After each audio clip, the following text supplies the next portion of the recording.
100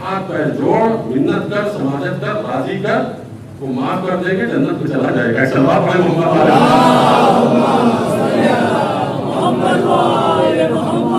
دعائیں مانگ کے اللہ ان کا دل نرم کر دے. یہ راستے کون بتا رہا ہے؟ یہ معصومی بتا رہا ہے کہ بس امتی اگر نا امیدی دلا رہی ہے تو اللہ سے دعا کرو کہ تاکہ اس کے اسباب فراہم کرے کہ تمہاری نا امیدی ختم ہو جائے. اور ایک شخص ہے جس کا نام ہے فضیل ابن عیاض. یہ ڈاکو ہے اپنے زمانے کا مشہور ترین ڈاکو. گھروں میں کود کر سامان اٹھا لے جاتا ہے. بہت بڑی اس کی گیٹ تیار ہو گئی ہے. گھر میں پہنچا ہے مسلمان کے رات کا تیسرا حصہ گزر چکا ہے. جیسے ہی نقب لگا کے اندر سر ڈالا اس نے تو اندر سے آواز آ رہی ہے. اس آیت پر غور کیجیے گا. آیت پڑھا تھا اندر سے گھر کا مالک الان ایک صلوات پڑھیں محمد والے علم یعنی ان تخشع قلوبہم لذکر اللہ.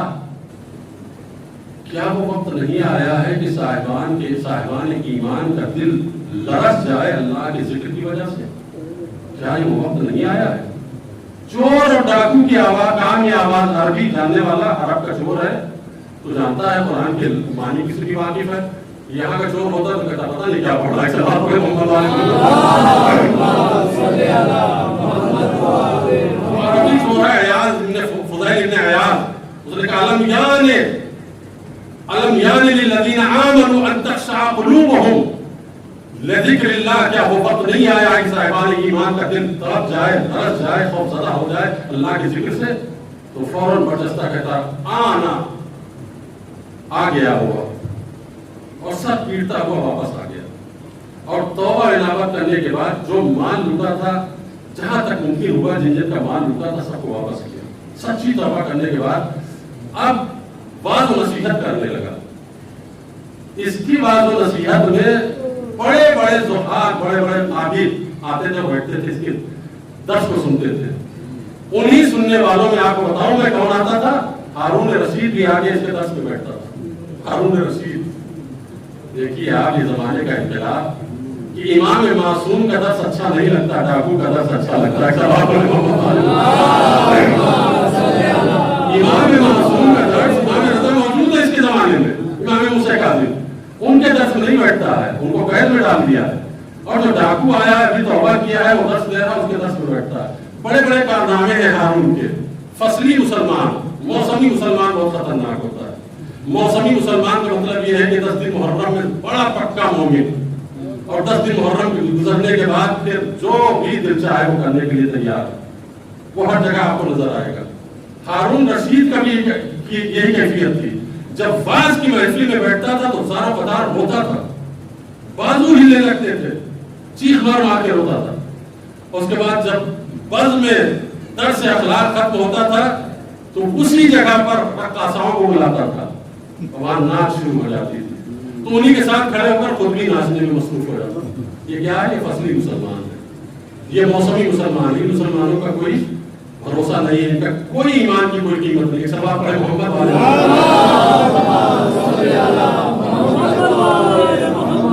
ہمت انسان کو جرأت دلاتی ہے. مولانا ان کا خوبصورت جملہ سن لیجیے. المرء یطیر بہمتہ. انسان اپنی ہمت کے بازوؤں سے پرواز کرتا ہے. اپنی ہمت کے بازوؤں سے پرواز کرتا ہے. اگر ہمت نہیں ہے تو کوئی پرواز نہیں کر سکتا. حضور سرور کائنات کھڑے ہیں دو کبوتر فضا میں اڑ رہے ہیں. کسی نے پوچھا یا رسول اللہ ان 2 کبوتروں میں خوبصورت اور پسندیدہ کبوتر کون ہے آپ کی نظر میں؟ پیغمبر نے فرمایا جس کی اڑان اونچی ہے. جو کرے جس کی اڑان اونچی ہے میری نظر میں وہ زیادہ پسندیدہ ہے. جس کی ہمت بلند ہوتی چلی جائے گی اس کی وہ اہل بیت کی نظر میں بلند ہوتا چلا جائے گا. لہذا ہمت بلند رکھیں گے درس کربلا. کربلا میں کوئی ایک انسان ایسا نہیں ہے جس کی ہمت پست ہو. کوئی ایک ایسا سپاہی نہیں جس کی ہمت معمولی ہو جو بزدل ہو. خدا نخواستہ نعوذ باللہ. اتنے با ہمت اتنے شجاع اتنے دلیر کہ ڈاکٹر کبیر صادق صاحب مرحوم کا جملہ مجھے یاد آ گیا اور بہت ہی پیارا جملہ خوبصورت جملہ. وہ کہا کرتے تھے کہ انسان کتنا بھی بہادر ہو وہ پورے مجمع کو اکیلے دھکیل کے دیوار سے نہیں لگا سکتا. کتنا بھی بہادر ہو. میں یہاں پہ حدیث پڑھ رہا ہوں. آپ جب پورا مجمع کھڑا ہوتا ہے مجھے دھکے مار کے سینے پہ ہاتھ رکھ کے دیوار سے لے جا کے لگا سکتا ہے. میں کوشش کروں تو پورے مجمع کو نہیں کر سکتا. کتنا بھی بڑا طاقتور انسان مجمع کو دیوار سے نہیں لگا سکتا. کبھی ساتھی صاحب فرماتے تھے کہ لیکن کربلا کے شہید ہر ایک شہید اتنا بہادر تھا کہ پوری فوج کو دیوار سے پوری فوج کو تلے تلنا دیوار سے لے جا کے بلند کر دے رہا تھا. یہ کیا ہے؟ یہ درس ہمت ہے, یہ درس شجاعت ہے. کربلا درس ہمت دیتی. لہذا کربلا سے ہم کو سبق, اور جنہوں نے درس لیا آج وہ امریکہ کے دانت کھٹے کیے ہوئے ہیں, اسرائیل کو بھی پسپا کیے ہوئے ہیں. نہ اسرائیل میں طاقت ہے ان سے مقابلہ کرنے کی, نہ امریکہ میں دم ہے ان سے مقابلہ کرنے کی. وہ حزب اللہ, اس کے پاس کون سی طاقت ہے؟ یہی ہمت حسینی ہے جو ڈٹا ہوا ہے میدان میں. ایک تنہا اسرائیل بھی مقابلہ کرنے کی ہمت نہیں کر رہا ہے, امریکہ بھی اس حملہ کرنے کی طاقت نہیں رکھا. کیوں؟ کربلا سے درس ہمت لیا. کربلا سے درس ہمت جو لیتی ہے قومیں وہ زندہ ہو جاتی ہے, وہ پوری کائنات پہ چھا جاتی ہے. ایران کا کیا عالم ہے آپ دیکھ رہے ہیں کہ بلندی کے معراج طے کر رہا ہے. اس کی بنیاد پر آئیڈیل حسین کو بنایا. تو آئیڈیل حسین کو ہم صرف میرے عزیزوں صرف اور صرف مظلومیت میں نہ بنائیں کہ صرف رو لے اور رو کے اٹھ جائیں. حسین کو آئیڈیل بصیرت میں بنائیں, شجاعت میں بنائیں, ہمت میں بنائیں, جرأت میں بنائیں, وفا میں بنائیں, ایثار میں بنائیں. اس لیے کہ یہی سارے دروس ہیں جو کربلا ہم کو دے رہی ہے. ایک سلوات پڑھیں محمد والے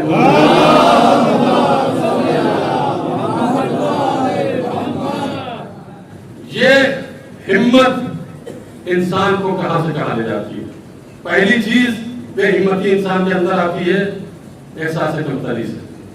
دوسری چیز راحت طلبی, آرام طلبی سے. تیسری چیز نا امیدی سے. چوتھی بہانے سے. جو بہانہ گیر لوگ ہوتے ہیں, اگر ذرا سا ہمارے چچا نے ہماری مدد کر دی ہوتی تو آج ہم کہیں اور ہوتے. یہ بہانے گیر انسان جو اپنی ناکامی کا بوجھ چچا کے کاندھے پہ ڈال رہا ہے, اپنی ناکامی کا بوجھ اپنے ماموں کے کاندھے پہ ڈال رہا ہے. بہانہ گیر انسان ہمیشہ پست ہمت ہوتا ہے. جو پست ہمت لوگ ہوتے ہیں وہ بہانے کرتے ہیں, کبھی اس کو قصوروار ٹھہراتے ہیں, کبھی اس کو قصوروار ٹھہراتے ہیں. لیکن جو عالی ہمت کے لوگ ہوتے ہیں وہ کبھی کسی کو قصوروار نہیں ٹھہراتے. وہ کہتے ہیں کہ نہیں خدمت ہمارے اندر صلاحیت نہیں تھی, اس وجہ سے ہم اس منزل پہ نہیں پہنچے. یہ ہمت کی وہ دروس ہے, وہ رموز ہے جو میں آپ کی خدمت میں عرض کر رہا ہوں. دیکھیے میں نے عرض کیا آپ سے کہ ہمت یہ ہے کہ آپ اللہ کی بارگاہ میں بلند ترین چیز مانگیں, معمولی پر چیز نہ مانگیں. ایک ملازم ہے ایران کا, وہ اس کے گھر میں موت ہو گئی, تو جو ان کے آفس کے جو عملہ تھا, اسٹاف تھا, اس نے کہا کہ سب کی تعزیت دی جائے. تو تہران میں گھر تھا, وہ سب گئے اس کی تعزیت کے لیے. وہاں سے پہنچے چھوٹا سا گھر, 1-2 کمرے کا چھوٹا سا گھر. تو جو ان کا ہیڈ تھا اس دفتر کا, اس نے کہا کہ اتنے چھوٹے گھر میں تم رہتے ہو, کیسے گزارا ہوگا؟ کل ہاں اس سے پہلے تو میں کرایہ کے مکان میں رہتا تھا, اور کرایہ کے مکان بہت پریشانی تھی. امام رضا کے حوضے میں ایک دن گیا, میں نے کہا مولا ہم کو چھوٹا ہی سا گھر دے دیجیے, ہم کو چھوٹا ہی سا گھر دے دیجیے, ہمارے لیے کافی ہے. برہم ہو گئے, کہا امام سے چھوٹی چیز تو مانگی تم نے. امام کی بارگاہ میں گئے, 2 کمرے کا گھر مانگا. ارے بڑا گھر مانگنا چاہیے. ایک سوال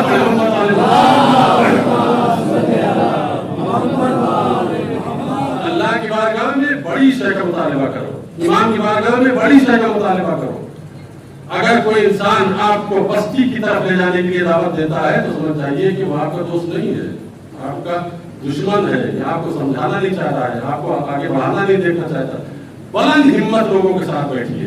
امیر المومنین یہی فرما رہے ہیں, پست ہمت لوگوں کے ساتھ نہ بیٹھیے. اور جو بلند ہمت لوگوں کے ساتھ بیٹھتے ہیں تو ان کی کچھ تاثیر ان کے اندر آ جاتی ہے. دیکھیے حضور سرور کائنات صحرا سے گزر رہے ہیں تو دیکھا کہ ایک شخص ہے جو بکری چلا رہا ہے. بھوک اور پیاس پیغمبر کے اوپر غالب ہوئی. اس کے پاس گئے کہ کچھ کھانے کے لیے تمہارے پاس؟ کہا رسول اللہ ہے کھانے کے لیے. کہا جلدی سے لا دو. جلدی سے اس نے دودھ دھوا, ایک کٹورے ملا کے پیغمبر کو دیا. پیغمبر نے روٹی ڈالی, اس کو کھا لیا, پی لیا, بہت خوش ہوئے. کہا کہ جو کچھ مانگنا ہو مانگو, میں تمہیں دینے کے لیے تیار ہوں. رسول اللہ یہ بکری ہے, دعا کیجیے 8-10 بکری اور آ جائے. ہمت اور بلند ہمت پست ہمت میں میری بحث چل رہی ہے. وہ کہہ رہا ہے یا رسول اللہ دعا کیجئے کہ 10-12 بکری اور آ جائے ہمارے پاس. پیغمبر نے وہی جواب کیا, کہا کتنا پست ہمت انسان ہے یہ, اس نے کیوں اس بلند ہمت عورت کی طرح دعا نہیں مانگی جو قوم موسیٰ میں تھی, اس کی طرح اعلی ہمت والی دعا کیوں نہیں مانگی. اب تشریف لا کوئی صحابہ کو, یا رسول اللہ اس کی دعا کیا تھی؟ کہ جب پھر موسیٰ چلنے لگے مصر سے تو حکم اللہ کو کہ اکیلے نہ جاؤ, یہاں پہ یوسف کا جنازہ دفن ہے, اس کو ساتھ لے کر جاؤ فلسطین. تو موسیٰ کو خبر نہیں تھی, اللہ نے بتایا نہیں کہ کہاں ہے. کہا پروردگار بتا دے, کہا نہیں بتاؤں گا, پوچھو تم لوگوں سے. پوچھنا شروع کیا, کسی کو خبر نہیں. کسی نے بتایا کہ فلاں محلے میں ایک گڑیا رہتی ہے, آپ اس کے پاس جائیں, وہ بتائے گی کہ قبر یوسف کہاں ہے. وہاں گئے, کہنے لگے کہ تمہیں معلوم ہے یوسف کی قبر کہاں پتا ہے؟ کیا بتا دیجئے. کہا ایسے کیسے بتا دیں؟ کہا پھر کیا لیں گے آپ؟ کہا میری 3 دعائیں. پہلی دعا تو یہ ہے کہ میں بوڑھی ہوں, مجھے جوان کرو. میں بوڑھی ہوں, ناممکن چیز مانگ رہی ہے. جب امام آفر دے تو وہ مانگو جو کوئی نہیں دے سکتا. وہ کہہ رہی میں بوڑھی ہوں, مجھے جوانی مل جائے. کہا دیا. کہا دوسری دعا دوسری میری خواہش یہ ہے کہ میں جنت میں جاؤں. کہا ٹھیک ہے, اس کا بھی وعدہ کرتا ہوں جنت میں جاؤں. کہا تیسری دعا یہ ہے کہ جنت میں آپ کے ساتھ رہوں.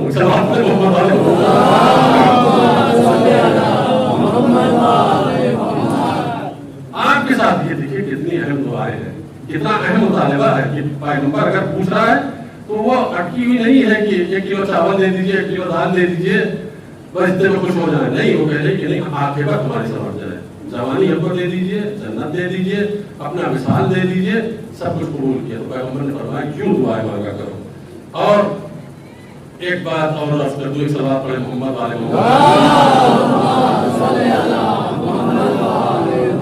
میں نے کسی مجلس میں عرض کیا تھا آپ کی خدمت میں کہ جب فرات پہ قبضہ ہوا, تو بڑا نعمتی کی بات ہے تو سن لیجئے. جب فرات پہ قبضہ ہوا بنی امیہ کا, معاویہ کے لشکر کا, جنگ صفین میں, اس جنگ میں سید الشہداء بھی تھے ہمارے تیسرے امام. تو امام علی نے فرمایا تھا اپنے لشکر کو خطاب کر کے, فالموت فی حیاتکم مقبولین والحیات فی موتکم قائمین. زندت کے ساتھ زندہ رہ جانا موت ہے, موت کے ساتھ حیات, عزت کے ساتھ مر جانا زندگی ہے. یہ کیا کہا تھا, کس نے کہا تھا؟ مولا امیر المومنین نے. اگر ذلت کے ساتھ زندہ بھی ہو تو مرے ہوئے ہو, لیکن اگر مر گئے ہو, عزت کے ساتھ مرے ہو تو زندہ ہو. تو امام حسین آگے بڑھے, کہا بابا میں ابھی جاتا ہوں اور گھاٹ کو خالی کرا کے آتا ہوں. سید الشہداء نے, شہر ابن عاشور نے لکھا اس واقعے کو, کہ سید الشہداء نے حملہ کیا, ایک ہی حملے میں ٹڈی دل کی طرح بھگا دیا ان کو, پورا میدان صاف, اور آپ فرات کے اندر داخل ہوئے, پانی پہ قبضہ کر لیا. جب پانی پہ قبضہ ہوا تو یہ جملہ جو امیر المومنین نے پورا واقعہ پیش آنے کے بعد ارشاد فرمایا تھا, اور یہی کلیدی جملہ ہے, یہی میں آپ تک پہنچانا چاہتا ہوں. جب فرات پہ قبضہ ہو گیا سید الشہداء کا, تو مولا امیر المومنین نے فرمایا ھذا اول الفتح ببرکۃ الحسین. یہ پہلی جیت ہے میرے حسین کی برکت کی وجہ سے, یہ پہلی جیت ہے میرے حسین کی برکت کی وجہ سے. ایک نوحہ نکلا تھا جس میں پڑھا گیا تھا ھذا من فضل حسین ابن علی. ایک کوئی اس وقت کا بہت ہی مقنن انسان, تقی مسلم انسان, اس نے اعتراض کیا تھا یہ کیا ہے, یہ تو غلط ہے, ھذا من فضل ربی ہونا چاہیے. ھذا من فضل حسین ابن علی کیا مطلب, اللہ کا فضل ہوتا ہے, حسین کا فضل کیا مطلب؟ تو قرآن سے میں جواب دے دوں. قرآن کہہ رہا ہے اغناہم اللہ ورسولہ, اللہ نے غنی کیا اور اس کے رسول نے غنی کیا. اللہ نے غنی کیا اور اس کے رسول نے غنی کیا. یعنی اللہ کہہ رہا ہے کہ میرے ساتھ میرا رسول بھی غنی کرتا ہے. تو حسین کون ہے اور رسول کون ہے؟ جب رسول غنی کر سکتے ہیں تو حسین غنی نہیں کر سکتے. معصوم نے فرمایا ھذا ببرکۃ اول الفتح ببرکۃ الحسین, یہ حسین کی پہلی برکت ہے. سوال یہ ہے کہ جو حسین اتنے بہادر, اتنے سجا, کہ جنگ صفین میں ایک ہی حملے میں معاویہ کے لشکر کو پسپا کر کے فرات پہ قبضہ کر لیتے ہیں؟ کیا وجہ ہوئی کہ کربلا میں 3 دن کے بھوکے پیاسے ہیں؟ کیا وجہ ہوئی کہ فرات پر پانی لینے کے لیے ابوالفضل عباس کو بھیجا جا رہا ہے؟ تو ہاں اس کا جواب سنیے، جنگ صفین میں حسین کا امتحان نہیں تھا، کربلا میں حسین کا امتحان تھا۔ جب امتحان کی منزل آتی ہے تو پھر مصیبتیں برداشت کی جاتی ہیں، پھر بھوک و پیاس کا سامنا کرنا پڑے تو برداشت کیا جاتا ہے۔ امتحان کی منزل میں شجاعت نہیں دکھائی جاتی، اس لیے امام حسین نے یہاں شجاعت نہیں دکھائی، اور فرات پر قبضہ ہونے کے باوجود بھی امام حسین نے تلوار نہیں چلائی۔ بس عزیزوں، میں اپنی منزل پہ آ گیا۔ آج محرم کی کیا تاریخ ہے؟ محرم کی 2 تاریخ۔ یہ 2 تاریخ وہ قیامت کی تاریخ ہے کہ جس کے بارے میں شیعہ کا بچہ جانتا ہے کہ اس کی کیا مناسبت ہے اور کیا نسبت ہے۔ آج کل کی تاریخ میں غور نے حسین کے نظام فرض پہ ہاتھ ڈالا تھا۔ پہلی محرم تھی جب غور سے حسین کا مقابلہ ہوا، تو پہلی محرم ظہر کا وقت، دوسری محرم کو ظہر سے پہلے امام حسین کربلا پہنچے۔ آج کربلا بارک ہو گئے حسین۔ آپ اگر اپنے بیوی بچوں کے ساتھ، اپنے کنبے کے ساتھ کئی سفر پہ نکلے اور سفر پہ نکلنے کے بعد جب منزل پہ پہنچے تو یکایک آپ ایسا محسوس کریں کہ چاروں طرف آپ کے فورس کھڑی ہوئی ہے، چاروں طرف فوجی کھڑے ہوئے ہیں اور آپ سے کہہ رہے ہیں کہ خبردار اب آگے جانے کی آپ کو اجازت نہیں ہے۔ اب آپ کو نہ آگے جانے دیا جائے گا نہ پیچھے جانے دیا جائے گا، اور آپ کو نہ کھانا دیا جائے گا نہ پانی دیا جائے گا۔ آپ کے دل پہ کیا گزرے گی وہ تو چھوڑیے، لیکن جو چھوٹے چھوٹے بچے آپ کے ساتھ ہیں وہ کتنا سہم جائیں گے اس کا اندازہ آپ کر سکتے ہیں؟ وہ کتنا خوفزدہ ہو جائے گی اس کا اندازہ کوئی کر سکتا ہے؟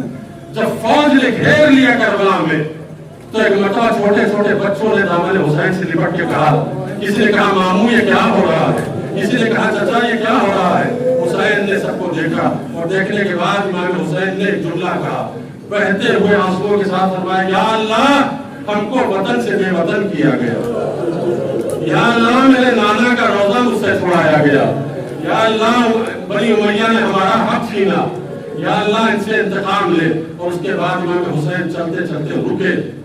جب رکے تو پوچھا کہ زمین کا نام کیا ہے، کسی نے کچھ بتایا غازریہ، کسی نے نینوا، ایک گوشے سے کسی نے کہا اس کا نام کربلا۔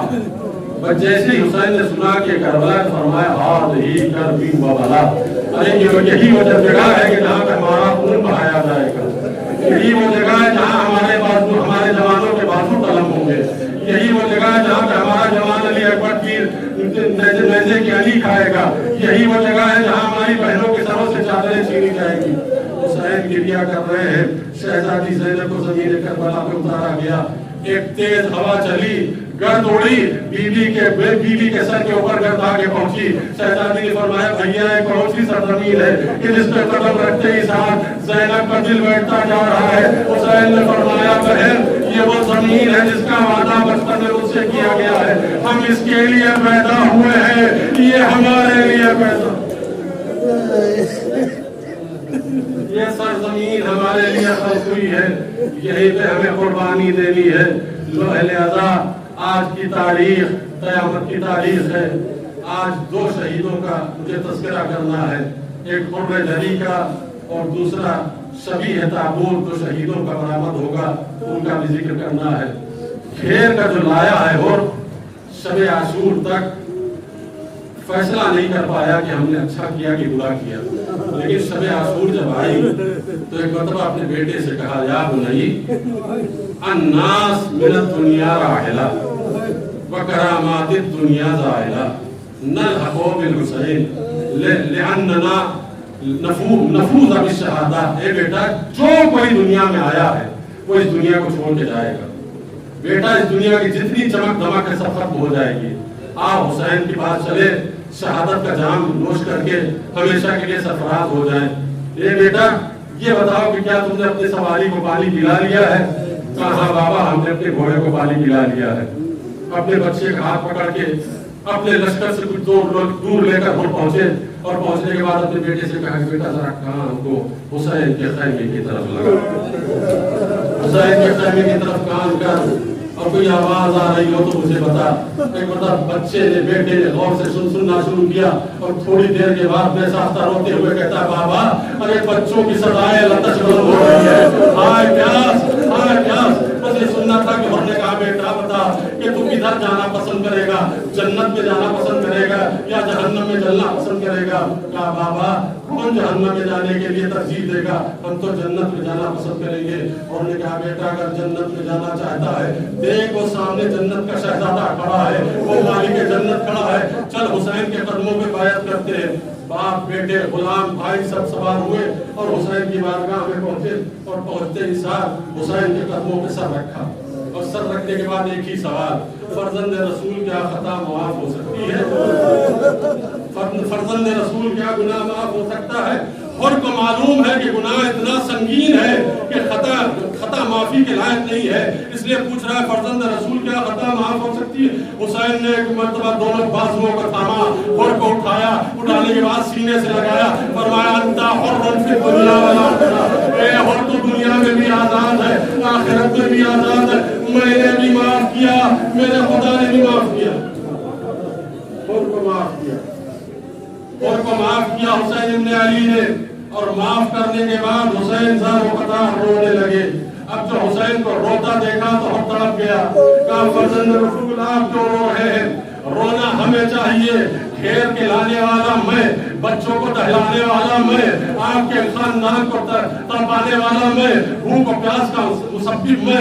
فرزند رسول اگر گریا کروں تو میں کروں, آپ کیوں کر رہے ہیں؟ امام نے فرمایا رو اس لیے رہا ہوں کہ جب دشمن بن کے آیا تھا تو سیراب کیا تھا, آج جب دوست بن کے آیا ہے تو حسین کے پاس سے قطرہ آب نہیں ہے, حسین کے پاس سے قطرہ آب نہیں کہ تجھے سیراب کر سکوں. اے اور اس لیے رو رہا ہوں کہ مولا آپ شرمندہ نہ کیجیے, اب مجھے اجازت دیجیے کہ مقتل میں جاؤں. مولا نے فرمایا کہ جاؤ, لیکن ہر نے کہا نہیں مولا پہلے میں اپنے بیٹے کو بھیجنا چاہتا ہوں. ان کا بیٹا گیا, ان کا بیٹا گیا زخموں سے چور ہو کے گرا اور آواز دی مدد کے لیے. اور پہنچے اور یہ سوچ کے پہنچے کہ میں پہلے پہنچوں گا اپنے بیٹے کے جنازے پہ, لیکن جو وہاں پہنچے تو کیا دیکھا کہ ان سے پہلے سیدہ کا لال ہر کے بیٹے کے جنازے پہ پہنچا ہے اور ہر کے بیٹے کا سر اٹھا کے آغوش میں رکھا ہے. اور نے کہا فرزند رسول آپ نے میرے اوپر بڑا کرم کیا, بڑا احسان کیا. حسین نے فرمایا نہیں, تم نے حق وفا ادا کیا اور یہ ہمارا فریضہ تھا. یہ گفتگو تمام ہوئی, ایک مرتبہ اور خم ہوئے اور خم ہو کر چاہتے ہیں کہ اپنے جوان بیٹے کا جنازہ اٹھائیں. بس جیسے ہی ہر نے بیٹے کے جنازے کو اٹھانے کی کوشش کی, حسین کا ہاتھ ہر کے سینے پہ آیا. کیا غضب کر رہے ہو, کہیں بوڑھے باپ جوانوں کا جنازہ اٹھاتے اور کہیں بوڑھے باپ جنازوں کا جنازہ اٹھاتے. ہماری شریعت اسلامیہ اس کی اجازت نہیں دیتی. اور دور ہٹو, ہم تمہارے جوان کا جنازہ اٹھائیں گے. اے حسین تمہاری مظلومیت پہ سلام. اور کے بیٹے کا جنازہ تو اٹھایا, لیکن علی اکبر کے جنازے کو اٹھانے کے لیے کوئی نہ آیا. بس اہل رضا اب آمادہ ہو جائیے ان دو یتیموں کا ماتم کرنے کے لیے کہ جن کے شبیہ جنازہ اور شبیہ تابوت ابھی آپ کے سامنے آئے گا, آپ ماتم کریں گے. یہ کن یتیموں کے جنازے ہیں؟ ان یتیموں کے جنازے کہ جن کا باپ کوفے میں شہید ہو گیا, جن کی ماں کربلا میں اسیر ہو گئی. کوفے میں باپ کو مار دیا گیا, کربلا میں ماں کو اسیر کر لیا گیا. ارے حارث کے گھر پہنچے, حارث ملعون نے مشکوں کو باندھ کر ستون سے بچوں کو کھڑا کر دیا. بیوی مومنہ ہے, چھت کے اوپر جا کے فریاد کر رہی, اے کوفے والوں آؤ, آل محمد کو ستایا جا رہا ہے تاکہ ان کو رہائی کر دیا دو. لیکن کوئی مدد کو نہ آیا. صبح ہوئی, حارث نے بچوں کو کشا کشا کھینچتا ہوا لے کے فرات کی طرف چلا. غلام کو لیا, بیٹے کو لیا اور لے جانے کے بعد فرات کے کنارے کھڑا ہوا. بیٹے سے کہا ان کو قتل کرو. جب بچوں کی نظر پڑی اس کے اوپر ترس آیا, تلوار پھینکی, فرات کے اندر کود کے باہر نکل گیا. غلام سے کہا تم قتل کرو. غلام تلوار لے کے آگے بڑھا تو بچوں نے ایک نفسیاتی جملہ کہہ دیا, کہا اے غلام تمہاری شکل میرے نانا کے مؤذن بلال سے کتنی ملتی ہے, تمہاری شکل میرے نانا کے مؤذن بلال سے بہت ملتی ہے. میں یہ سننا تھا. تلوار پھینکی, فرات چھلانگ لگا کے باہر نکل گیا. ایک مرتبہ لعین نے تلوار اٹھائی کہ میں قتل کروں گا. جب بچوں کو قتل کرنے کے لیے آگے بڑھا تو ایک مرتبہ بچوں نے کہا کہ اے لعین ہم کو اتنی اجازت دے دے کہ 2 رکعت نماز پڑھ لے. یہی پھر روک کے میں اپنے جوانوں سے کہوں گا اے میرے جوانوں میرے بچوں نماز کو اہمیت کو نماز کو معمولی نہ سمجھو. موت کے ہنگام میں مسلم کے بچوں نے نماز پڑھی ہے.